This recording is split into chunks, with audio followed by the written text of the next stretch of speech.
যে কারণে F1BT ঔষধটি খাবেন। ভ্যাজাইনাল চুলকানি পুনঃসংক্রমণমূলক। ভ্যাজাইনাল সংক্রমণ মূলত ভ্যাজাইনাল ক্যান্ডিডা ছত্রাক দ্বারা ভ্যাজাইনাইটিস ক্লোট্রিমাজল এর প্রতি সংবেদনশীল এমন যেকোনো ছত্রাক দ্বারা তৈরি ভ্যাজাইনাল প্রদাহে F1 নিবন্ধিত থাকার চিহ্ন বিটি কার্যকর।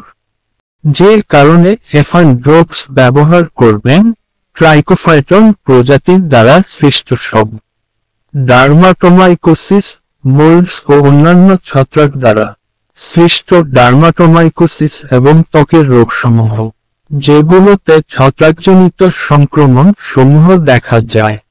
উপরে উল্লিখিত ডার্মাটোমাইকোসিসগুলোর মধ্যে আছে interdigital mycosis paronychia, candida vulvitis, candida balanitis, pityriasis versicolor.